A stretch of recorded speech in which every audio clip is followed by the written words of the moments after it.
Hi, Rob Howard here again for EFLtalks, and we're off to Argentina, where we have our second talk from Doris Molero, and she's going to talk to us about virtual worlds today. And how are you, Doris? Yeah, great. Really excited about having this experience with you guys and telling you about virtual worlds. Wonderful. Well, I know you're one of the experts in the industry on it. I read a lot of stuff that you put out there, so I'm excited to have you talking about it today.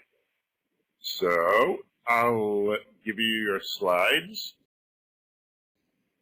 and you've got 10 minutes.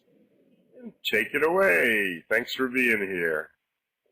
Okay. Again. And I am really excited about telling you about virtual world, specifically Second Life, and this is a great tool to integrate into your language classes. So first, let's start defining what virtual worlds are. Some people think that they are, something of the past. And in the past, people were really excited about virtual worlds and worlds like Second Life. Back in 2003. I came to Second Life in 2006, and I couldn't get into it because I didn't have a computer or technology for that. So I had to wait until 2009 to really get started. But right now, it's easier. It's still a little bit difficult because you need a lot of, technical facilities like a great computer, a good connection, and not everybody has that. But it is worth it, and there are many communities many educators communities working in Second Life and helping each other, so making it better and easier. So what are virtual worlds? Virtual worlds are 3D immersive persistent environments where users graphical representations that are called avatars can interact with other avatars, as well as objects within the environment, and they are highly similar to the real world appearance and offers varied possibilities of interaction. It differs from online traditional ways of communicating. You're not using a camera, you get a feeling of being in the place with the others. Now, these are defined as persistent virtual environments, and people have the feeling of being with one another. They are supported by synchronous wave, multimodal communication, and there are different channels of communication, including audio and text. So if your audio is not working, you can use text always. Your avatar also has gestures, so there are many ways we can communicate. It's a different way from what we traditionally work with, but it's just enhanced the feeling of being in the place.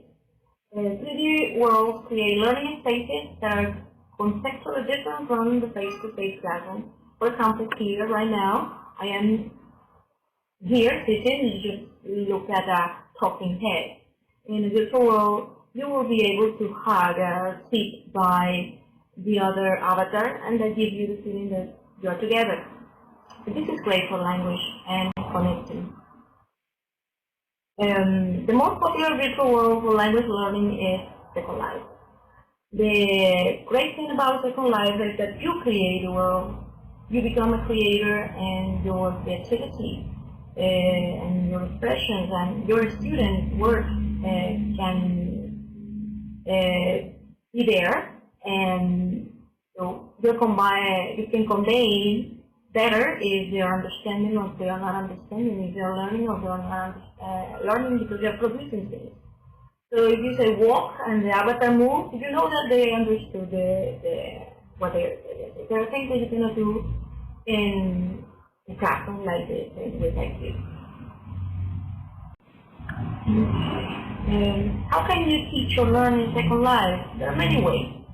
Basically, through the avatars, okay? The avatars are important because that's you. It's your representation in the environment. So for language classes, great. You can create a scenario where avatars go and interact and, for example, check in at the airport or go to an art museum or give a presentation or climb a mountain or maybe fly a plane, okay? All those things are possible in virtual world. These experiences go from formal or informal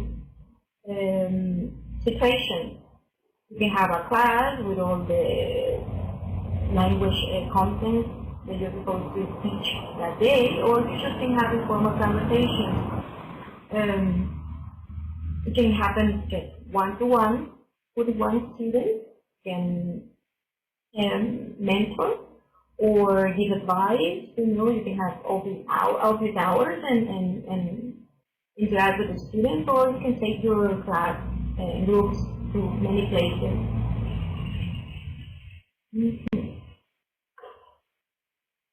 Some of the approaches to language education in virtual worlds are task-based learning, project-based learning, DOM, and gamification. So, task-based learning is something that you prepare, and then the vocabulary and the changes that happen in the experience will depend on how students are handling the content and how they can create new things. Project-based learning is virtual worlds are the best for project-based learning. Students can go, explore, answer questions, and go on quests. And also, they can have global exchanges with students in other countries, and they can explore their traditions and culture and use the language. They can talk to people from all over the world. They can talk to mother tongue speakers. And in my experience, I had a chance to work with project-based students in graphic design students, where they were to set up exhibitions. So we had the chance to visit different art exhibitions, and they could see how design could apply to what they were learning at the moment. DOM is another approach that is, it happens in an informal way, sitting by the fire, and you just relax and have a conversation. This conversation can be in the beach or in the mountains, or you go visit a city, and you don't depend on a book. Just people start talking about what they have in the environment and interact with it, so it's more meaningful. Gamification is another thing that is happening now also. Gamification is when you use elements of games and introduce them into your classes. For example, scavenger hunt, where you can use badges and you can have leaderboards to show the individual progress. There are many more, like autonomous learning, but we have only 2 minutes. Okay, so possible ways to view educational activities in virtual worlds. So as I already told you, students go exploring. The learners explore a virtual world location and communities have field work for class. They have to go research facts about a question or a topic that we're discussing. For example,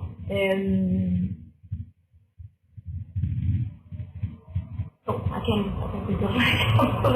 For example, there are many charities in Second Life, and there are events where I remember one about a tsunami that happened. So there is an environment in Second Life where you can go and explore and feel what is it like to be in a situation like that. Collaborations happen when the learners work together. Because, when they are together, they can exchange and have conversations and try to find the answers that the teacher has given them. Learners explore themselves also, a sense of feeling. As you can see in the world, the avatars are the most important, and they are not something that is out, something that you are It doesn't connect with you. You connect. You're immersed and you feel. And so sitting by someone and drinking a cup of coffee becomes meaningful. Also, championing. Learning from a real-life process through activities and presentations in the virtual world. In the virtual world, there is, for example, a charity that I really like that is called Feed a Smile. This is a community in Second Life that get funds, donations from inhabitants of the virtual world, and they are building a school in Africa, and they feed kids a meal every day. So 100 lindens, that's the money that you use in virtual and Second Life specifically, represents a meal for a child in Africa. So students can go there, you can discuss that about that in class, and they're helping. Also, expressing. Learners represent activities within the virtual world to the outside world through blogs, podcasts, presentation, and videos. So what all that happened in the virtual world, they can then think about and write in their own digital spaces, like a Facebook group or a blog. Now, there are some language schools in Second Life. These are the most traditional and the most popular. There are more, but these are like the most important, and I recommend them. So if you want to start exploring virtual world, I recommend you to go to the Atlantis and find this Jello Jacket. He is the one that you have to see there, and he will take you and teach you and help you and answer all the questions about that. Secret Chat is another one. It offers practice times in the form of organized lessons, discussions, chats, events, and activities. You can have that too in the Atlantis. The difference in Secret Chat is that here you come to speak. So this is something that you don't do in face-to-face situation, because all the teaching goes in the class, and when the class is over, the students don't have anybody to talk to. So by just hanging out at Secret Chat, they meet people from other students from other parts of the world, and they can, practice teaching. Finally, we got teacher training opportunities. These are like the most important events and opportunities for teachers to learn about the virtual world. Evo Village is one that is promoted by TSOR, and is a workshop that lasts 5 weeks and happens every January and February.